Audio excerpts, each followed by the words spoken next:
妾身要告退。父亲，咱们去哥哥，不好了！好好说话，这是怎么了？皇上驾崩了！皇上，王爷呢？王爷接到消息，进宫了。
怎么就走了呢？你不让我见你一面，丧仪我都不能去。皇上，您丢下我了，我才是您唯一的皇后，连丧仪都不让我去，皇上。娘娘别难过了，娘娘。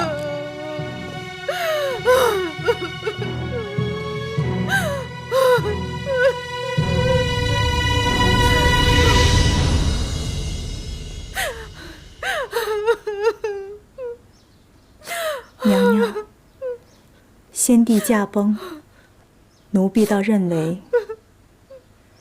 您从这儿出去的唯一机会来了。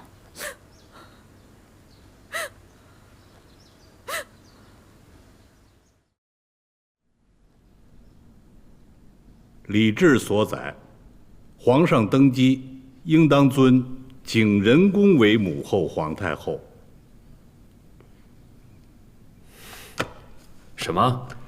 景仁宫乃皇上的嫡母，理应尊为母后皇太后。熹贵妃是皇上的生母，可封为圣母皇太后。祖宗的规矩历代如此，两宫并立也是应当的。皇上，丧仪一毕，东西六宫都要由皇上的嫔妃入住，那景仁宫仍住着大行皇帝的皇后，实在是不合情理。可皇阿玛曾说过，与景仁宫再不相见。所以说，大行皇帝的丧仪，景仁宫可以不出现，但是先帝毕竟不曾废后，丧仪一了，还是要正名分的。皇上，正嫡庶，明尊卑，方可治天下。朕且考虑看看。那臣等先告退。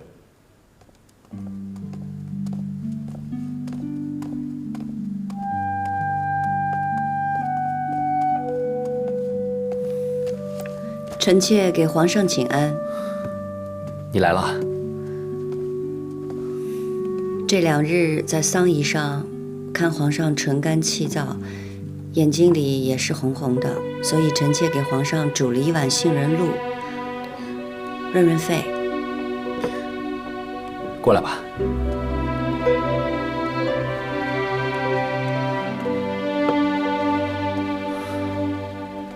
坐。皇上，朕叫你坐你就坐。哼，哎，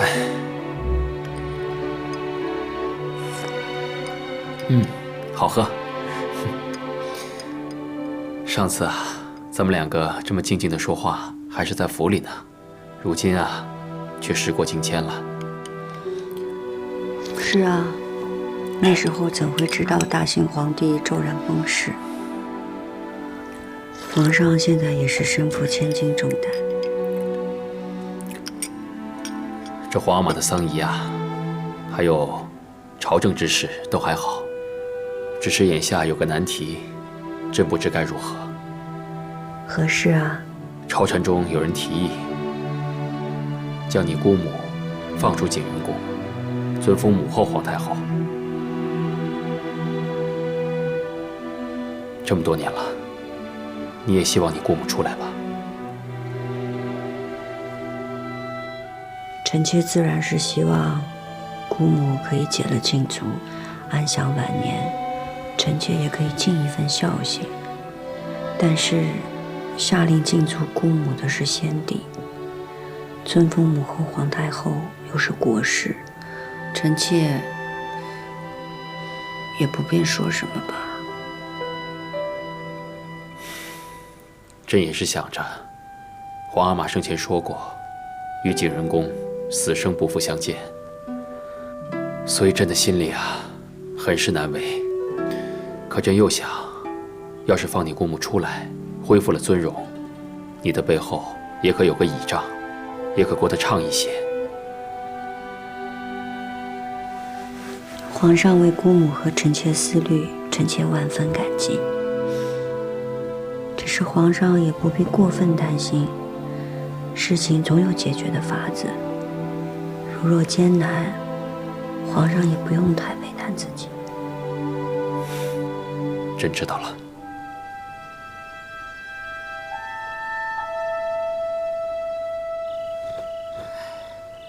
真有这样的消息传出来？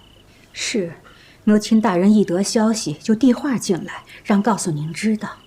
大行皇帝没留下任何处置景仁宫，这麻烦就来了。说是张廷玉大人先向皇上提议的，又有几位大臣陆续附议。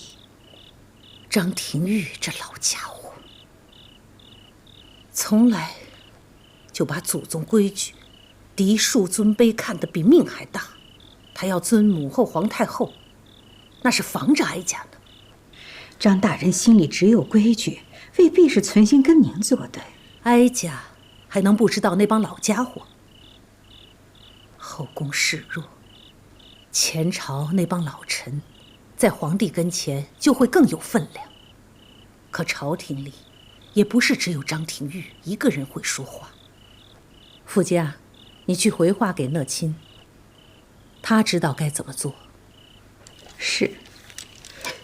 太后，这事儿不是皇上说了算吗？您直接跟皇上说，您不愿意不就成了？当年选福晋，皇帝就没跟哀家一条心。如今这件事，咱们先别说话。哀家看看皇帝的心意，也瞧瞧到底有多少人惦记着景仁宫那位。一叩首，二叩首，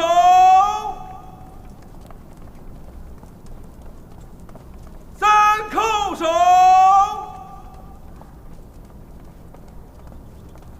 起！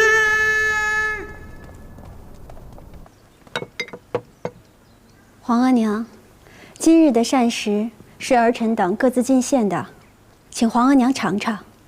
太后，是否先饮汤？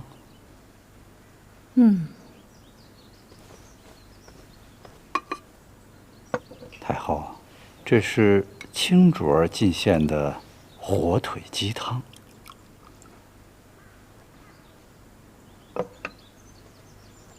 好好的鸡汤，用味儿重的火腿相佐，喧宾夺主。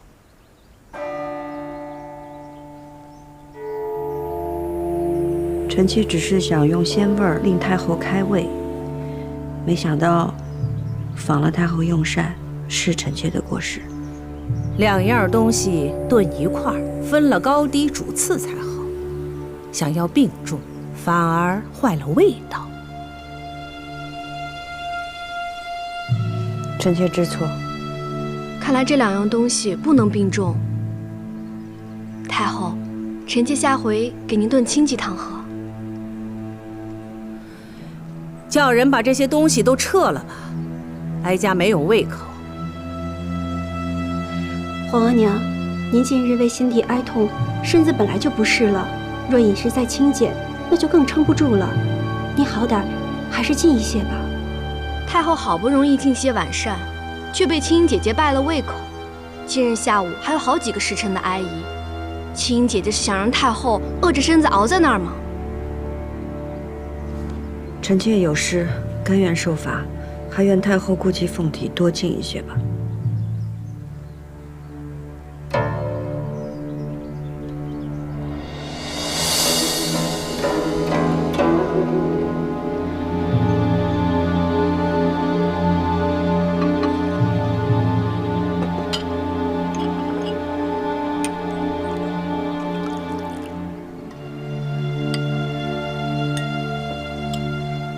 皇额娘，民以食为天，米为食之主，就是因为米是最养人的。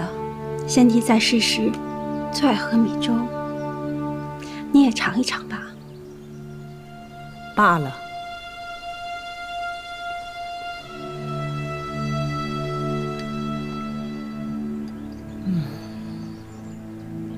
说来呀，这一饮一食能有多大讲究？无非是审时度势，不要自作聪明罢了。儿臣明白。起来吧。臣妾谢太后。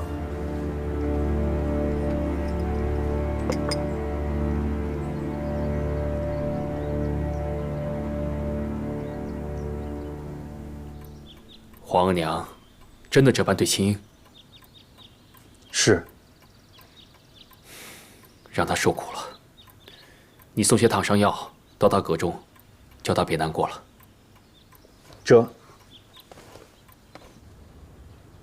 都烫红了，太后的心也太狠了，只是一碗汤而已。你今儿是怎么伺候煮的？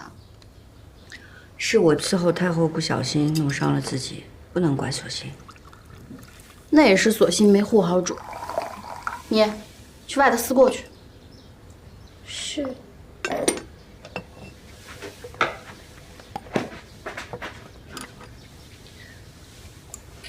阿若，索性是前邸里从了新字辈的大丫头，你说话也得留意些，别总是颐指气使的。奴婢不过是觉着，索性不是咱们府里陪嫁来的，没有那么亲近。你和索性都是跟着我的，往后在宫里过日子，你们两个若不好好相处，日子怎么过？你这脾气是得改一改。可奴婢就是这么个心直口快的性子，太后今儿有点太欺负人了。不过皇上心里是疼您的，这不急急就让李公公送了烫伤药来。奴婢看呀，等回头进了宫，或是老主子出来了，皇上怎么也得给您封个贵妃、皇贵妃的，到时候太后就不敢这么欺负您了。刚跟你说了，说话要留一些，倒是越说越没分寸了。太后也是你可以胡乱妄议的嘛，若是让旁人听见了，你有10条命都填不完。奴婢也是心疼主嘛。是，奴婢知道错了，以后不敢了。还疼吗？疼。弘历打算什么时候放我出去，尊我为母后皇太后？您一定要做母后皇太后吗？宫规祖制在此啊，先帝不曾废后，我就是名正言顺的母后皇太后，我该住慈宁宫去。住到慈宁宫之后呢？就跟钮祜禄氏再分个输赢。争斗不休，总会伤着自己的。我哪怕遍体鳞伤，我都要跟他斗到底。青英，你要跟姑母一条心，你要让弘历早点放我出去。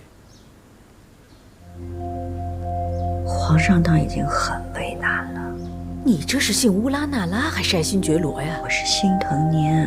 你要是心疼我，你就应该知道，姑母此生唯一所望，就是跟先帝生同亲，死同血。先帝已经弃绝您了，亲口说了生死不复相见了。他不见我，我就去见他。他弃绝了我，我绝不会离开他。青英，我只有成为母后皇太后，才能跟先帝生死相依。这个名分，我一定要争。你起来。我今天跟你说的这些，该怎么办？你明白吗？明白了。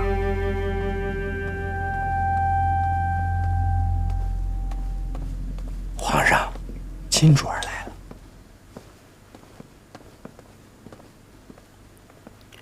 皇上，坐吧。这么晚怎么来了？臣妾知道皇上一定还在为姑母的事烦忧。朕也希望这件事情尽快有个决断。只是礼法和孝义，终究难以两全啊。皇上，臣妾想求您一件事儿。你说。能否让姑母去行宫颐养天年？你这么想的？如果您以太后的身份在行宫供养姑母，哪怕暂时不要给她名分，您对那些尊嫡的人也可以有所回应。然而对那些阻挠姑母尊封为母后皇太后的人，他们看姑母离开了紫禁城，又未被尊封，想来他们也不会说什么了。至于太后那儿，臣妾也想过了。若两宫太后在紫禁城并立，这二位老人家争执了一辈子，日后也难免两相离不容，后宫不宁，皇上也烦忧。不如让姑母去行宫安养天年，避开太后也是好的。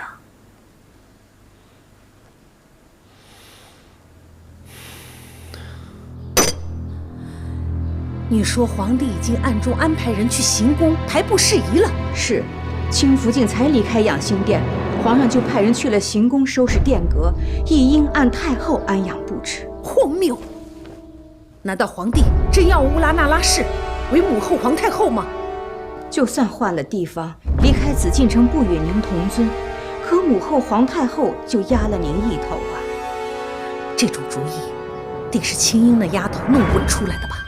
景仁宫与清福晋这般里应外合，皇上还年轻，难免不被清福晋这个宠妃说动啊。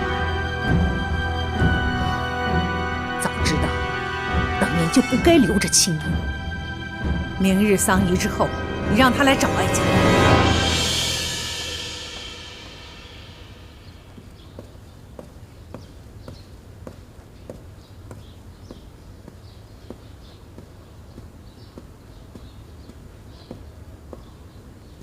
臣妾给太后请安。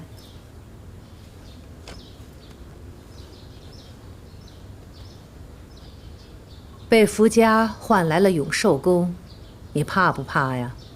被太后召唤，臣妾怕的是侍奉不周，未能替皇上尽一份孝心。你的孝心，都进去了景仁宫吧？太后，请恕臣妾冒昧。景仁宫是臣妾的至亲，臣妾不能不去看望他。就是去看看。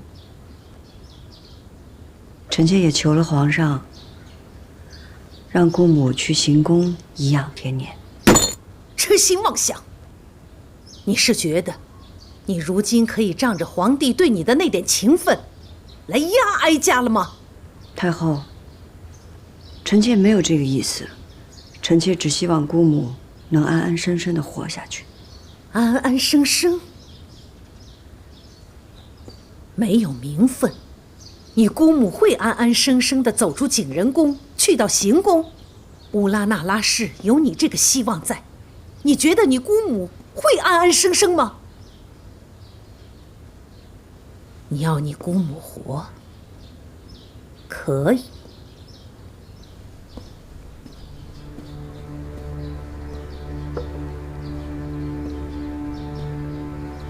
除非他没了你这个倚仗，哀家倒可以给他一条活路。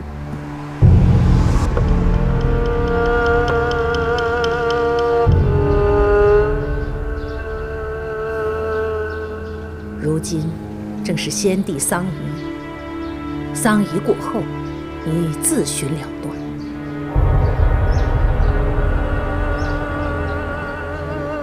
你不求哀家开恩饶恕？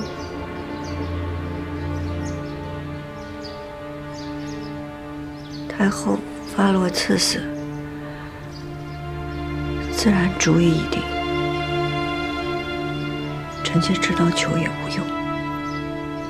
你要不死，也不是没有办法。哀家可以给你一条路选。乌拉那拉氏，有你姑母，便没有你；有你，便没有你姑母。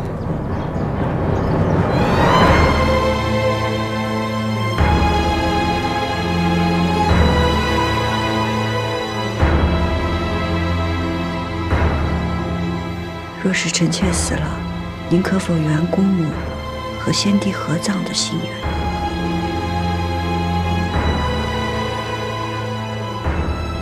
你倒真有孝心。只要他在行宫安分养老，哀家许他和先帝合葬，只是没有名分罢了。多谢太后。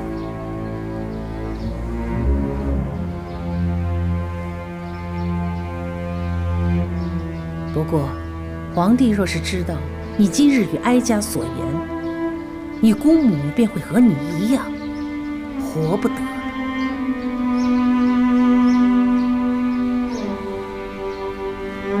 臣妾明白，多谢太后。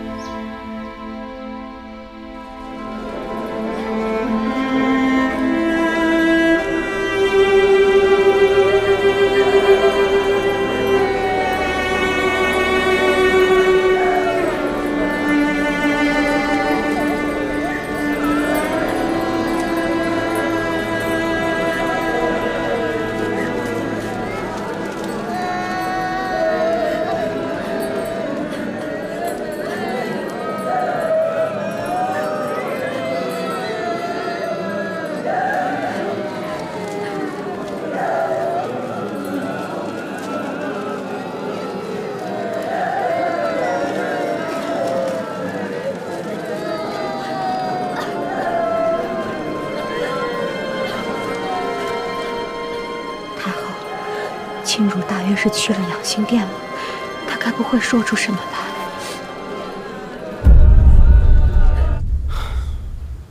景仁宫的事情呢，朕已经安排的差不多了，只是没想到风声传了出去，朕呢还得要顾及皇娘的心意。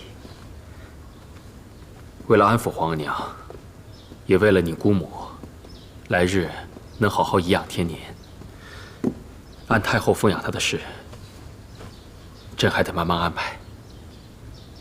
皇上的难处，臣妾都明白。臣妾是替姑母难过。你放心，朕会将景仁宫移至圣经旧宫，好好安养。在这件事情上，他只是缺了一个名分罢了。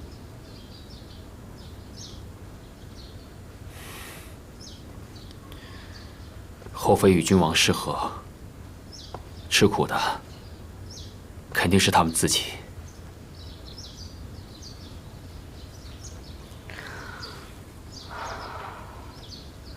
还请皇上顾怜姑母，不要让她在圣经旧宫吃苦。瞧你这话说的，你放心，朕呢，每一次去圣经，都会带你去探望她，平时也会派人多多伺候她。臣妾多谢皇上。你要谢啊，就别嘴上说说。朕惦着你的暗香汤呢，什么时候给朕再做一碗？梅花都没开呢，怎么做暗香汤？朕知道你喜欢梅花，秋天过了就是冬天，会开很多梅花，到时候多做几碗给朕喝。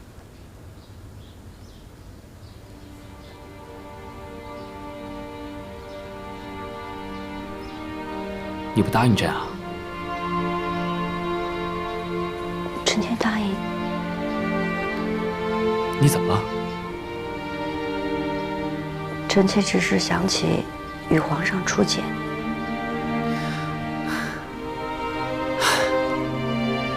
当日咱们一起听了一出墙头马上。墙头马上遥相顾，一见知君即断肠。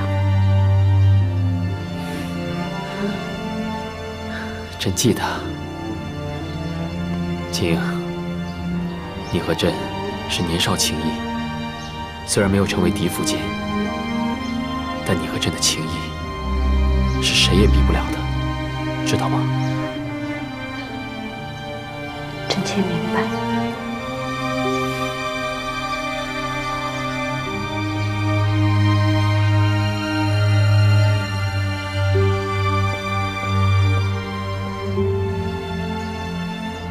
皇上，如果日后臣妾不能日日给您请安，臣妾也会永远祈佑皇上龙体康健，事事顺遂。这是干什么？快起来，快起来！来，你今儿个是怎么了？啊？不过朕也明白你姑母之事。一个女人为了名分，一生悲苦。朕明白你，朕和你一样怜悯你姑母。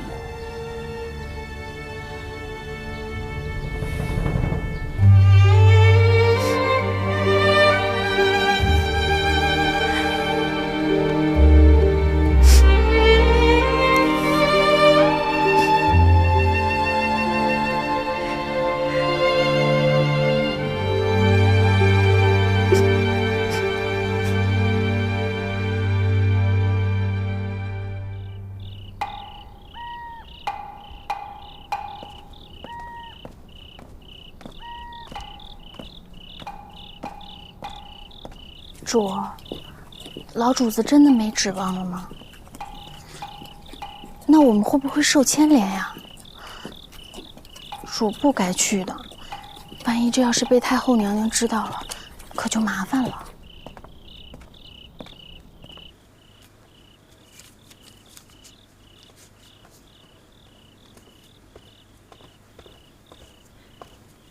太后怎么还做这些？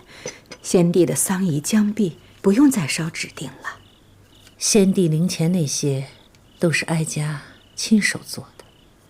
如今这手闲不住，你说这是烧给景仁公好呢，还是给他侄女呢？亲主是晚辈，哪里配得上您亲手做的东西？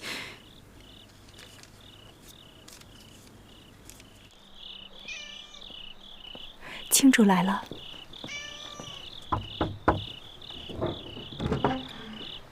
您快着点儿。主，你在这候着。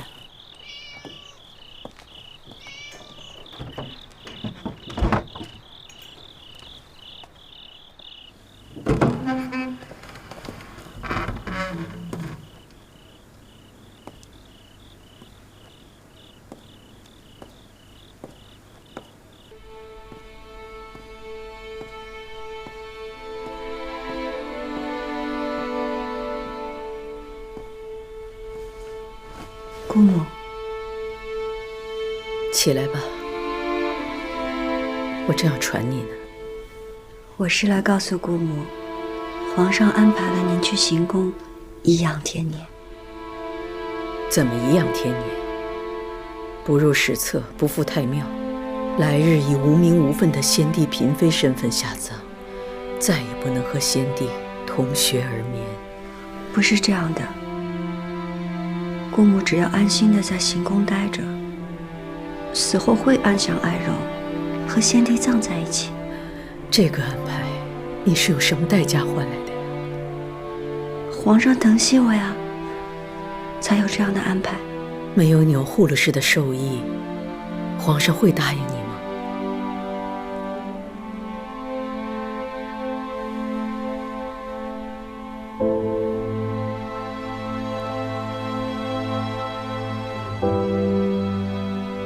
他一定也让你选择。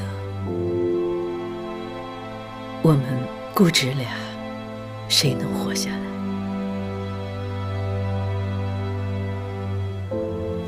太后也来找您了。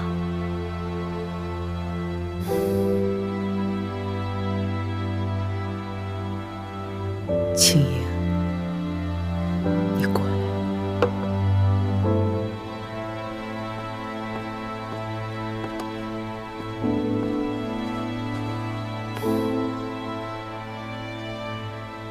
姑母知道你的性子，你必然会护着我，你会舍去自己的性命，保住我的名分。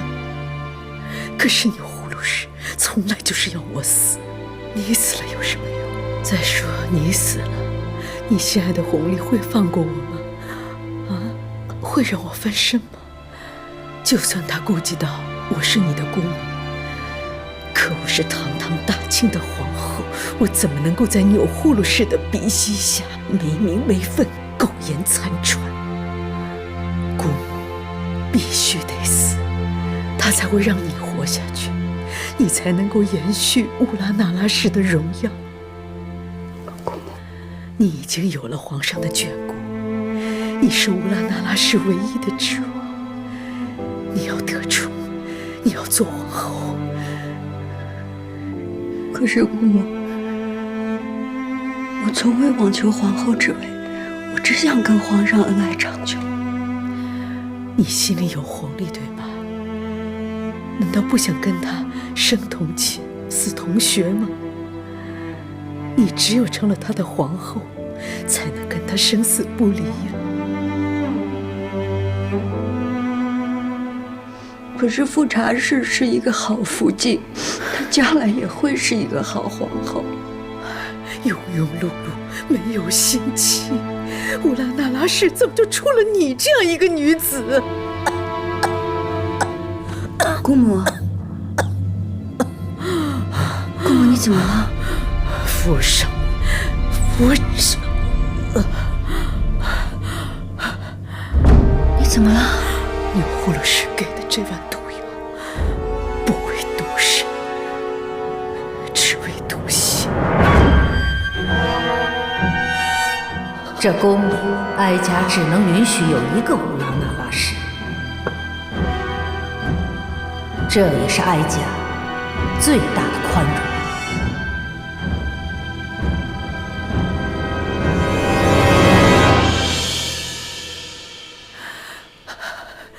青莹啊，你要看着我死，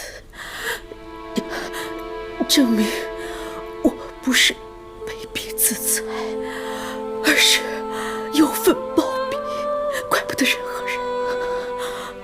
可可是姑母，你分明是被太后逼死的。眼下，你我都已无力反驳。你要活下去，你连恨都不要有。你不仅要让有护鲁氏不杀你，还要让他成为你的助理。你要当皇后，才是为我报仇，更是对我的报答啊！你比我幸运，你已经有皇上的宠爱，千万不要像姑母这样成为一个弃妇。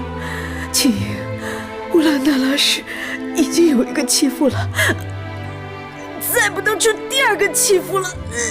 姑母，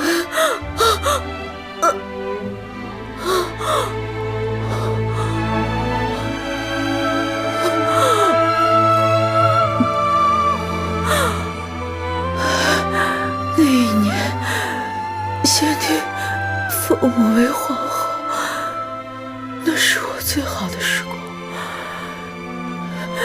深夜殊荣，我爱的人也没有离开我。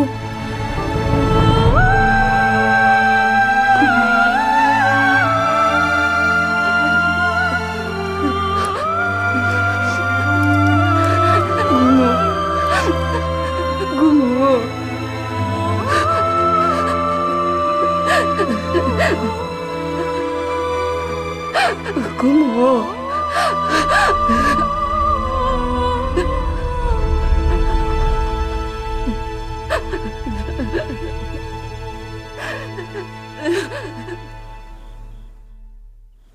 我去的时候，景仁公已经死了，出来的是青卓儿。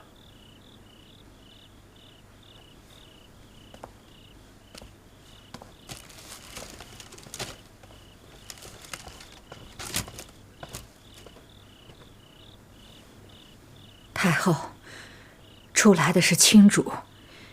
陈汉进去时，景仁宫那位已经气绝了，伺候他的秀夏也跟着自裁了。景仁公死了，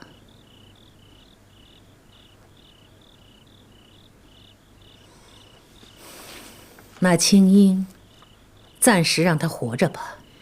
那景仁宫那位，是不是秘不发丧？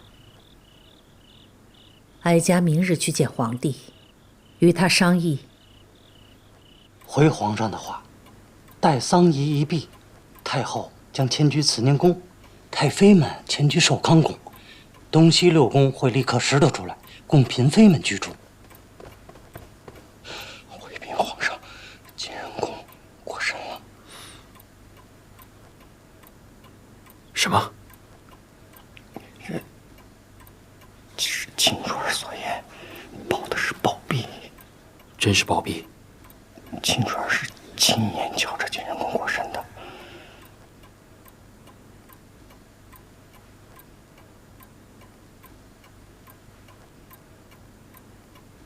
是服毒。毒从何来？之前太后去过景仁宫。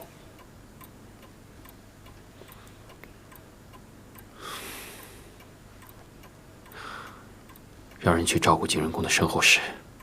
今儿个夜深了，明天一早，请青卓过来。这。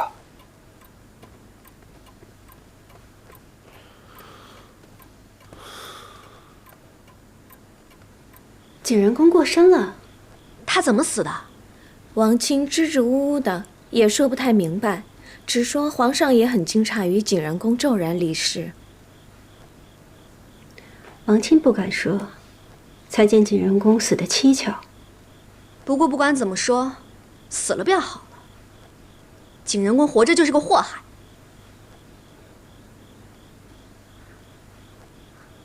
啊，天色也不早了，姐姐这些日子也乏了，妾身就先行告退了。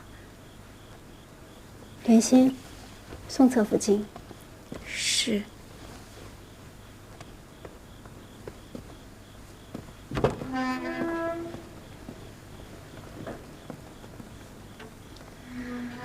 这景仁宫本是皇后，该颐养天年。若不是言行得救，失欢于先帝，也不至于落得如此下场。看来皇后之位不易做呀。您与景仁宫怎么一样？您出身大族，又有皇子。景仁宫何尝不是出身大族，又有皇子？只是皇子早夭，宠妃当权，才知太后一味易主，潦倒丧命，身后连史书都不得记载，仿若是一粒不曾存在的尘埃。无论皇上怎么想，只要将来娘娘稳坐皇后之位，咱们的2个平安长大就好。皇上嘛，难免有宠爱之人，只盼他们先别生下皇子才好。若是嫡子长成，宠妃们再生下庶子，也就不怕了。皇上，慈宁宫历来为太后所居，既是太后所居，必得郑重待之。传朕旨意，精修慈宁宫，以供太后颐养天年。既有精修慈宁宫一时就住不得人，那太后可以暂住寿康宫。让太后和太妃们同住，这也太窄巴了点儿。这，皇上小心为太后，奴才立刻去办。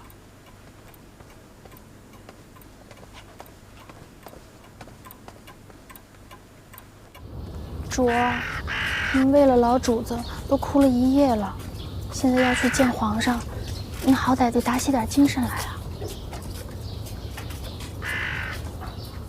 景仁宫过身了，皇帝知道了吧？是。卿派人来禀过，说景仁宫是忧愤暴毙。忧愤暴毙？如何暴毙？不是自裁？卿是景仁宫的侄女，所言应该不虚。那无论如何，景仁宫身份尴尬，他的丧仪，皇帝打算如何处置啊？虽无尊封，但先帝到底是未曾废后，景仁宫又因为皇阿玛驾崩而伤心暴毙，儿子打算以皇后之礼将其安葬。既无尊封，就不能以皇后之礼下葬，也不能与先帝同葬，才是先帝所言的死生不复相见。皇上，郑廷玉求见。让他进来。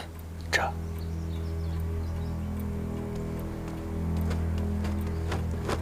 臣张廷玉给皇上太后请安。何事啊？皇上，臣闻听景仁宫暴毙崩逝，特来觐见皇上。后宫之事，前朝之臣也要来干涉吗？启禀太后，后宫之事，外臣本不该干涉。然而，景仁宫是否尊封，已得朝野关注，已属国事。既然是国事，臣就不得不问。尊封之事，尘埃落定，景仁宫已暴毙，事情已了。尊封之事才出，景仁宫便暴毙身亡。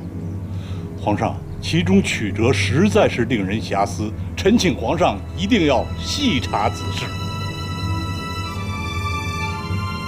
历来帝王驾崩，后宫总有人伤心离世。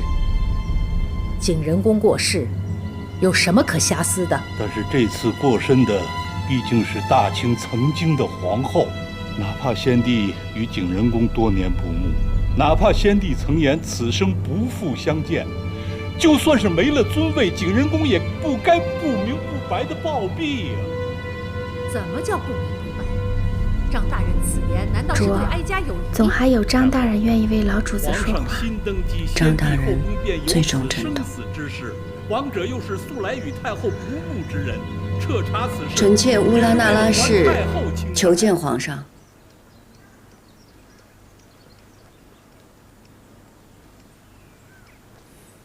进来吧。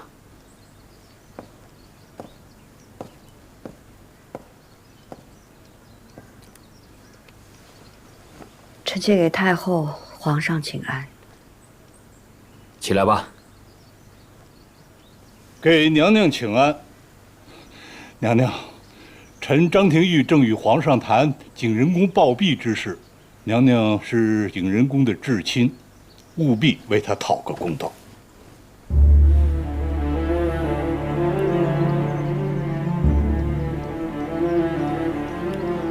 青英啊，景仁宫和皇额娘都是你的至亲长辈，你出言必得谨慎。是。张大人，我因姑母去世，悲痛万分。可公道二字，却不知道张大人从何提起。姑母进足景仁宫，悲愤交加，抱病多年。因先帝驾崩，姑母过分忧心，而居然离世。当时我侍奉在榻前，亲眼看着姑母驾鹤西去的。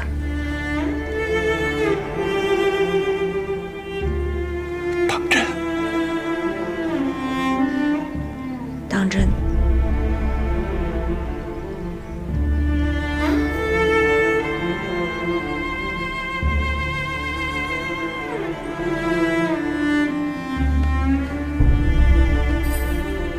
太后、皇上，姑母过身，确是因为太在意和先帝的情分。若有任何流言蜚语，臣妾应该出面平息，好让姑母走得体体面面，安心身后事。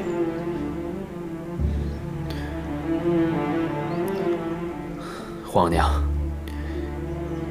那景仁宫的丧仪，还是得办得体面些。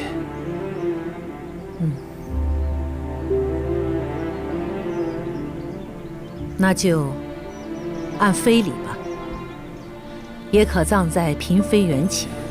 下葬时候便不要写什么名分了，免得惹眼。至于灵位遗物，那就一并发还母家就是。张廷玉，臣在。你可有异议？景仁宫身后之事，当以皇上、太后的决断办，臣没有异议。臣告退。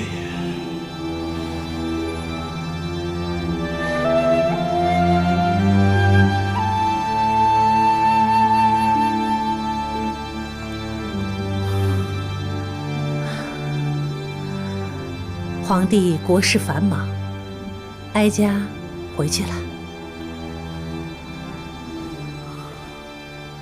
儿子恭送皇额娘。恭送太后。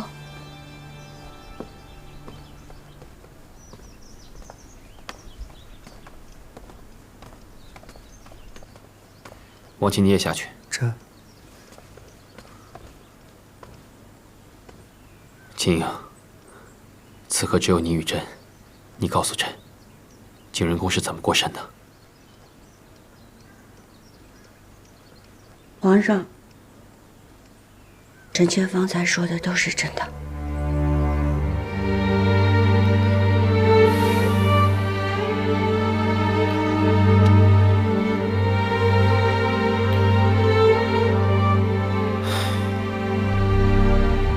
这事了了，也就罢了。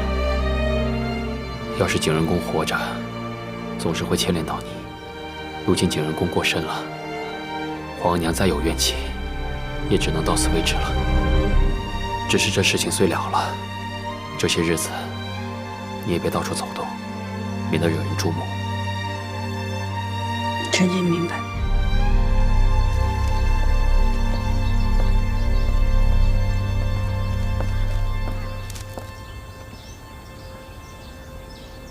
太后，您放心，青竹也是个聪明人。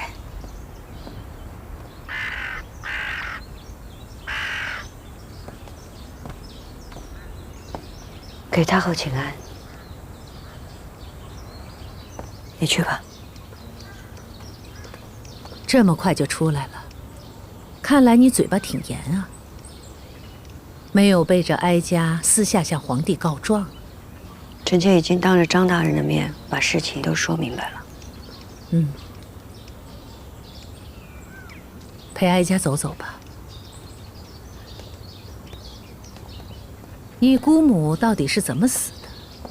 说给哀家听听。姑母想要得到母后皇太后的尊位，无非是为了母族的荣耀。姑母最在意的就是和先帝生同亲，死同血。可先帝对姑母说出了此生不复相见，姑母便心如死灰。她得不到先帝的心，赢了太后又如何呢？所以她选择保全了你。看来，她还是疼你的。姑母是疼臣妾，可是在这个宫里边，能保臣妾的只有太后。太后并不想要臣妾死，太后想要姑母死，而且死在臣妾的面前。若是有人对姑母的死有猜测，由臣妾这个亲侄女的嘴里为您分说，便没有人敢污了太后的清誉。你很聪明。不是臣妾聪明，是一切都在太后的掌握之中。你姑母也是聪明人，从头到尾算计得清楚，能争的时候拼命争，不能争的时候断然做出选择，以保最大的利益。如此，你得以活了。是。姑母暴毙，但流言未必会消去。臣妾得活着，才能时时为太后坐镇。很好，很好。这么聪明的人，是得好好活着。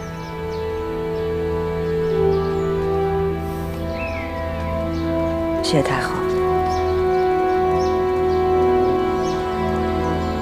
卓儿，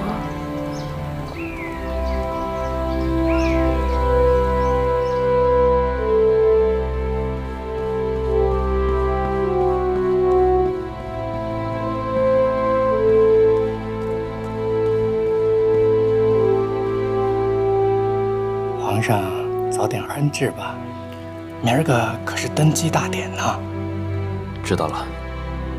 龙袍预备下了，您要不要再试试？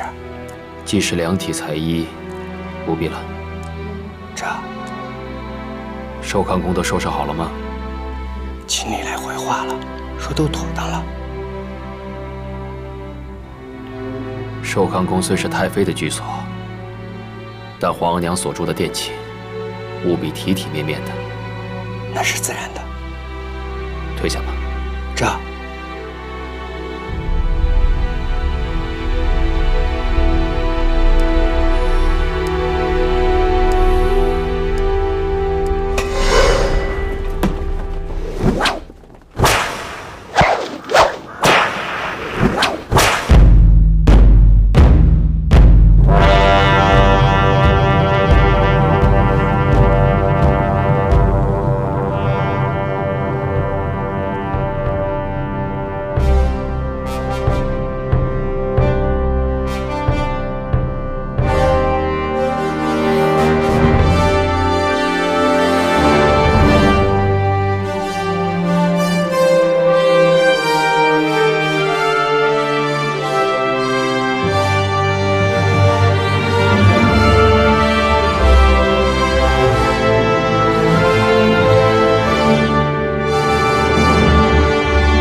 臣今日登基，当行孝仁之道，尊先帝世宗遗命，尊生母钮祜禄氏为圣母皇太后，嫡福晋富察氏为皇后。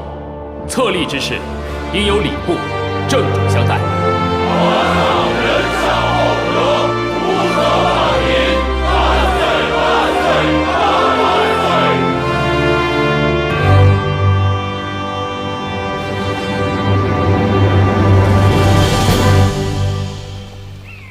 走稳当点儿。太后迁宫是大事儿，皇上孝顺，一直在修葺慈宁宫，想必这会儿都妥当了，只等您安享这玉堂富贵呢。景仁宫的丧仪办得如何了？办了，这白事儿怎么能跟登基大典的喜事儿冲撞呢？所以悄悄地办了。走稳当点儿。走稳着点儿。停，落轿。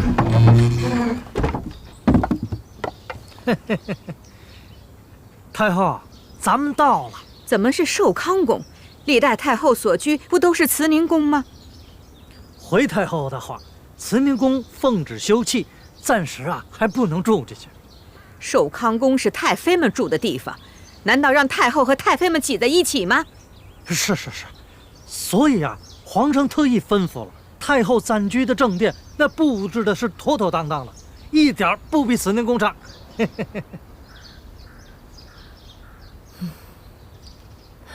皇帝一片孝心，既然慈宁宫在修葺，那哀家等一等，先进去吧。太后您慢着点。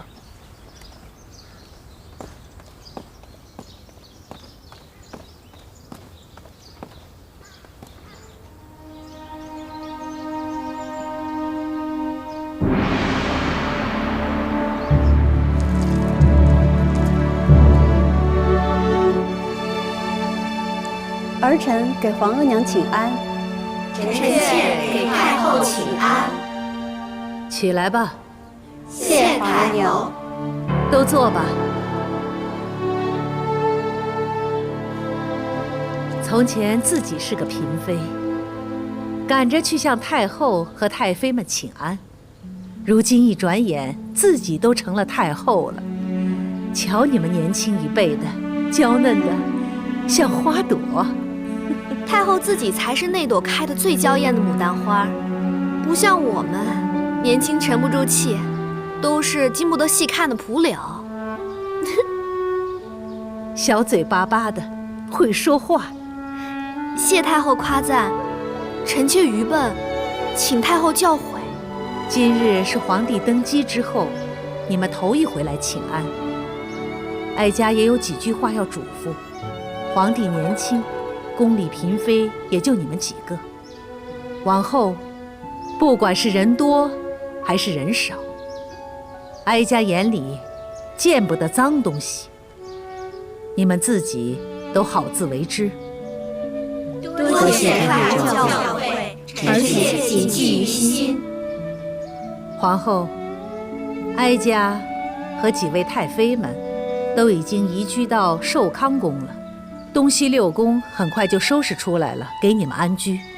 身为皇后，安定后宫，乃是你身应之责。儿臣明白，皇上登基分六宫、定位分、册嫔妃，这些事情儿臣都会一一办好。若有不懂，还请皇额娘指教。除了这个，还有一件事。古来重长子，重嫡子。皇帝已经有了庶长子永璜，嫡长子永琏，还有一子也很重要。皇上登基后的第一子已称吉祥，极为贵重。所以你们几个要加把劲儿，把皇帝登基后的第一个皇子好好生下来。是。太后，福建新贡的柚子酸甜凉润的，您尝尝。哎呀，费那么大力气，拨他干什么？哀家吃不了几口。能入您的嘴，哪怕是一口，也是这幼子的福分。真正有福之人，也不会住在这寿康宫。皇上也是孝心，想把慈宁宫修得舒舒服服的，再让您挪过去。皇帝明里说是孝顺，可暗里一声招呼都不打，就把哀家送来了寿康宫，心思颇难揣测。也是，住在这儿名不正言不顺的，也不是太后的正经居所。要是哀家想早日搬进慈宁宫以正名分，还得借把东风，也看看那个人到底有没有用。皇娘住进寿康宫，没什么不满吧？都挺好的。寿康宫虽然小了一些，但布置也倒雅致。不过慈宁宫若是修好了，皇额娘还是早日搬进去的为好。朕知道你孝顺。对了，皇额娘没有为难青樱吧？没有，皇额娘怎么会为难一个晚辈呢？那便好啊。坐吧，兰花。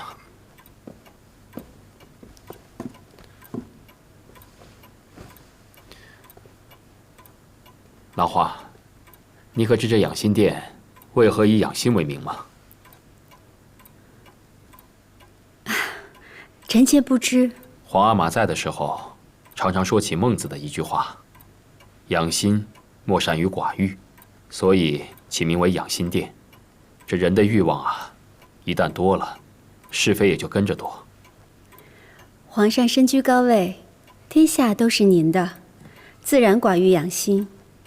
但底下的嫔妃、大臣、奴才们，都靠着皇上呢。什么都仰仗着您，怎么能寡欲？所以啊，朕希望你能够管束后宫，让那些无端升起的是非都能消退。如此一来，朕的后宫才可清清静静。臣妾明白，只是臣妾无能，只怕做不好。怎么会呢？你贤惠大度，只要用心做，怎么会做不好？再说了，若是有什么不懂的地方，也可多多请教皇额娘。皇上对臣妾的期许，臣妾都记在心里，绝不敢忘。好。皇上，你也累了一天了，早些安置吧。皇后也早些歇息。臣妾告退。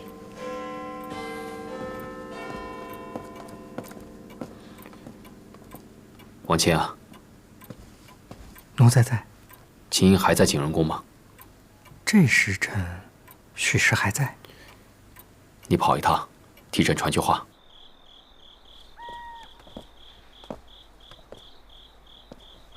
给金主儿请安。这是皇上让您送来的。是。皇上知道金主儿在此守丧，劳心伤神，特意嘱奴才送来这玉镯参汤，让金主儿安心养神，保重身子。皇上还说，眼下这局势，金主儿颇为艰难。皇上从未忘却金主儿和皇上是心意相通的人。亲主若有不顺心之时，想想皇上这句话，再不顺心也能安心了。皇上的心思我明白了，劳烦王公公深夜走一趟。奴才告退。走。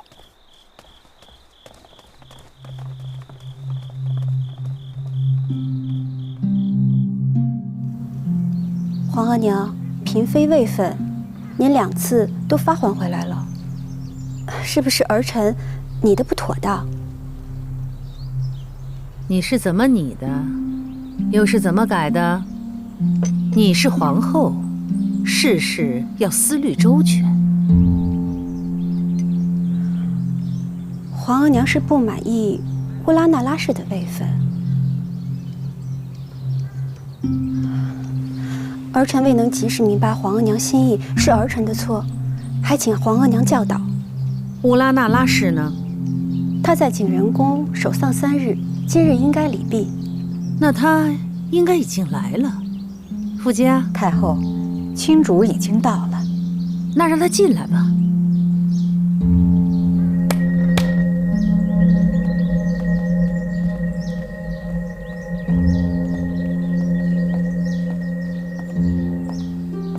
皇后坐吧。是。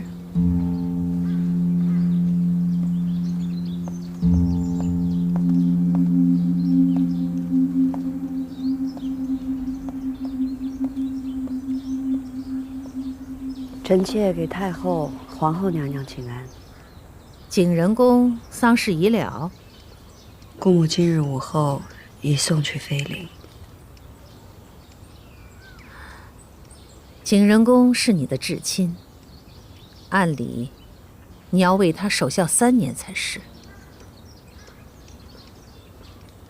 这样吧，你不必去你姑母陵前，就在前邸待着，吾旨不得出阁院，好好的为你姑母守孝3年。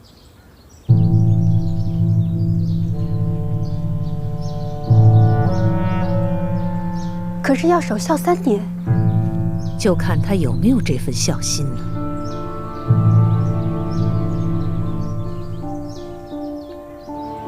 太后能让臣妾在前邸守孝，已是大恩。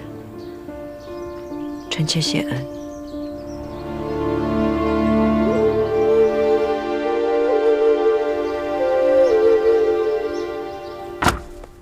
皇娘为什么要删掉乌拉那拉氏的位分？清英的名分屡屡受挫，做贵人已是委屈她了。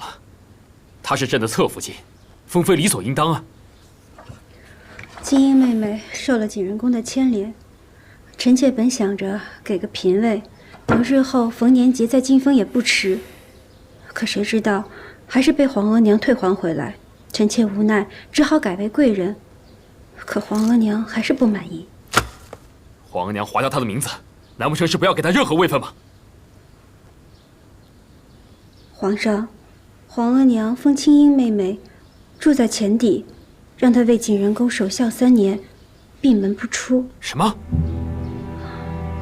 皇额娘久掌后宫之事，当着臣妾的面便发落了清英妹妹，臣妾却不敢驳回。皇娘独断专权，连朕都不事先告知，你又怎敢驳回？请皇上息怒。皇上，皇额娘以孝亲为由发落了清英妹妹，这也挑不出错来。不如等过些时日，臣妾和皇上一同去求皇额娘开恩。朕知道了。清英妹妹虽被禁足，但其他人等名位已定，只差分居东西6宫了。皇后酌情安排就是。是。哎，小心点啊！放那边，放那边吧，轻点放。来，搬过来，搬过来。好，来。哎，这个盒子得放在这儿。小心点啊！小心着点，你们别磕了碰了。知道了，知道了。慢点啊！哎，这个放歪了。哎，我那个保卫盒子给我放好了啊，千万别摔了。帮我一下啊！来了。哎呀，咱们这一走，崇华宫就要落锁了。抬高点儿。你说这清姐姐还出得去吗？放上去，放上去。太后说让她守孝3年，怕是一辈子都不会放她出来了。谁知道呢？拿过来，拿过来。哎，小心着点儿，别弄脏了。那边轻点儿，那可是皇上赏的。都收拾妥当了。来来来，主儿，你听见了吗？他们咒咱们在这一辈子出不去呢。其他的主位分陆续都定了，搬走了，咱们真要在这住了3年才出去，这宫里还能有咱们立足的份儿吗？若姐姐别说了，主听了岂不更伤心？就你知道，我不也是为主担心吗？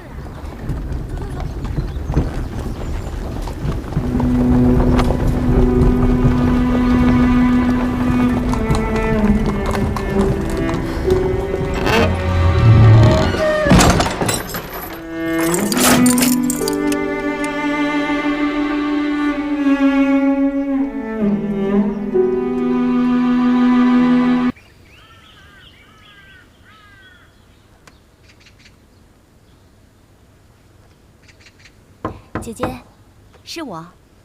海兰，你怎么还没搬？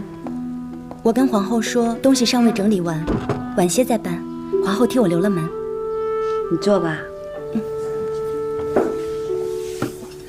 我知道你的心思，你还是不要跟我一起困在这儿，早点走吧。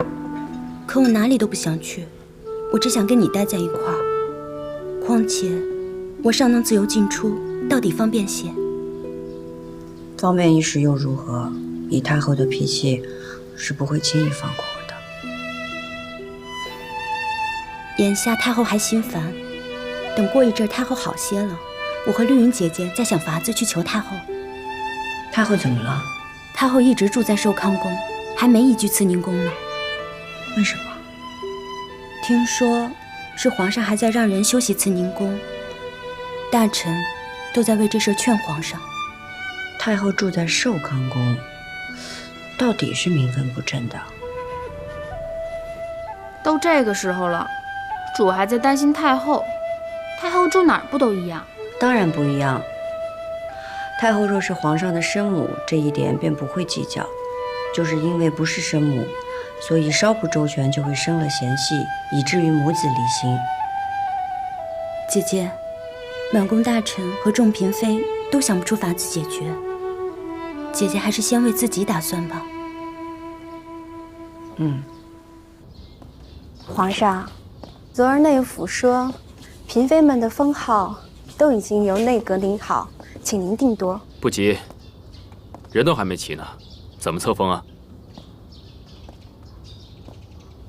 青樱妹妹是在守孝，可为了这个沿着其他人的封赏，怕也不好。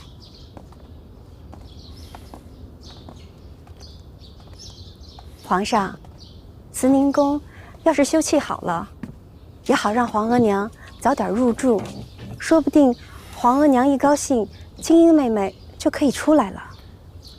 若是朕真这么做了，皇娘还是不答应，那朕又得想什么法子迁就她呢？皇后啊，你想简单了。是，臣妾冒失了。往后你多琢磨便是了。朕先回养心殿了，你也回去吧。启驾！臣妾恭送皇上。启驾养心殿。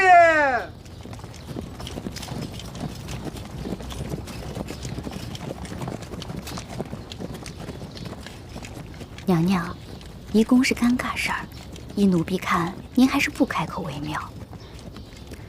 移宫是面上的，底下事关青樱。唉，这两宫不和，本宫也是为难啊。皇帝还真沉得住气。乌拉那拉氏被关了半个月，他硬是一声不吭，也不来替他求情。太后若想挪去慈宁宫，跟皇上说一声不就得了？何必这样大费周章？哀家若是向皇帝开口，若被回绝，难道还一再恳求？若是皇帝为了青樱来求哀家，那哀家再顺水推舟，提出要移居慈宁宫，那便是一事议一事。还是太后思虑周全，不过皇后和其他主应该会劝皇上的，说不定皇上呢还会亲自来先提移宫呢。那自然是最好了。唉，奴婢看您做了太后，也不比做贵妃时轻松啊。哀家问你，历来后宫里，哪个女人熬到太后这个位子，凭的是什么福气？历代做了太后的，确实不是诞下新帝，就是先帝的皇后。可您殚精竭虑，扶着皇上坐上了95之尊的位子。您做了这个太后，是您的福气，也是皇上的福气。养育之恩，记得一时容易，记得一世难啊。皇帝刚登基，哀家不能让步，趁着他翅膀还没硬，规矩就得立下。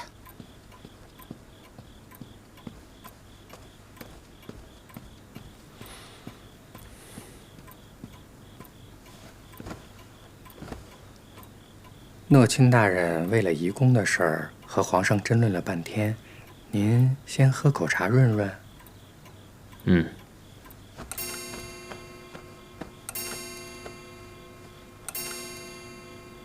秦历来回话了，慈宁宫已修葺完成，太后可以随时移宫了。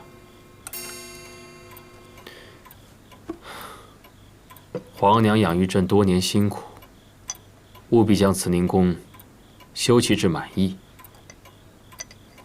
让秦历好好修，细细修，千万不要着急。这。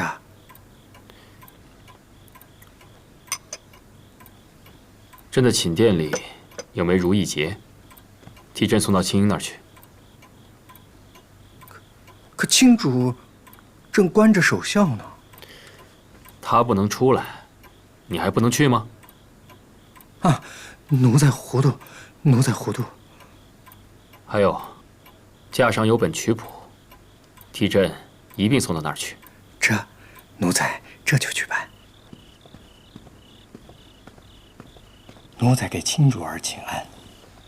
起来吧，王公公。王公公，您可来了，是不是皇上要放我们主出去了？那倒没有，太后的谕旨是要关着亲主儿守孝，皇上都不便过来。这不，奴才都是悄悄溜进来的。这是皇上让奴才送来的2样东西。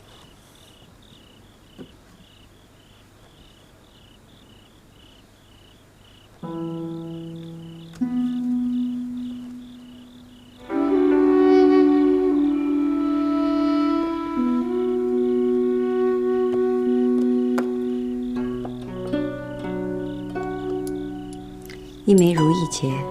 皇上的意思是希望亲主儿事事如意。还有一本乐谱，皇上说，请亲主儿闲而无事的时候看看。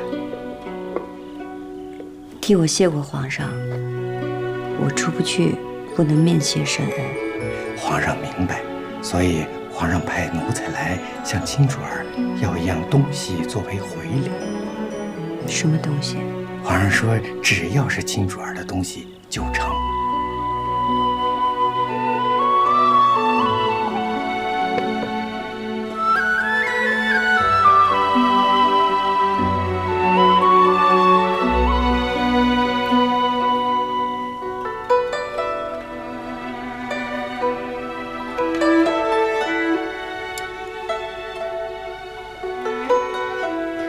这是我刚绣的帕子，烦请王公公交给皇上。这。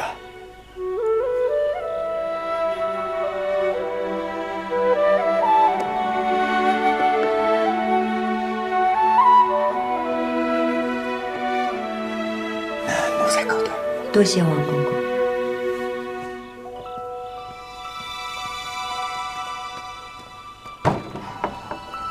公公慢走。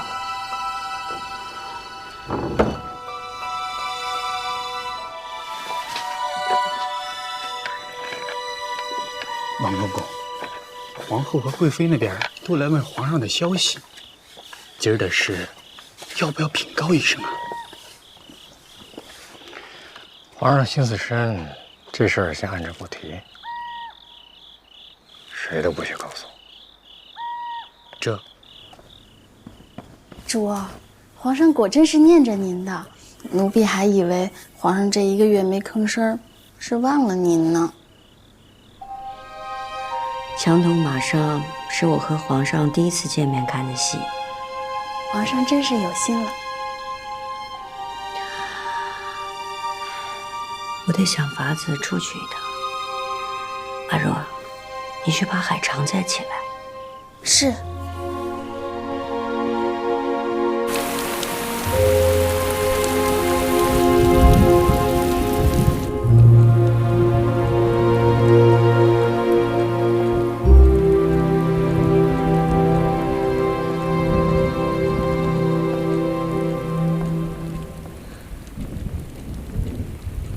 臣妾问皇上安。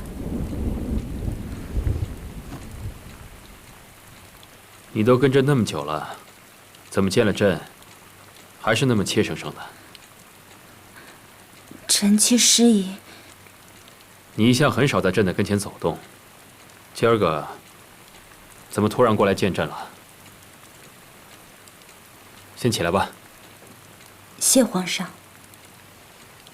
海兰，朕记得你和青音很是要好。臣妾此来，只为求皇上莫忘了姐姐。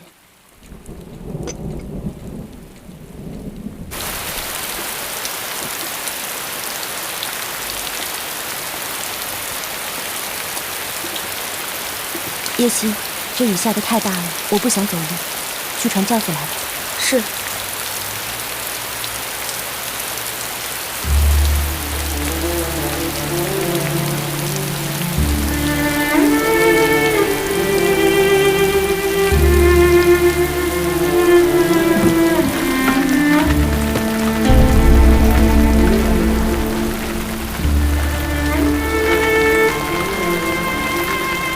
在这候着。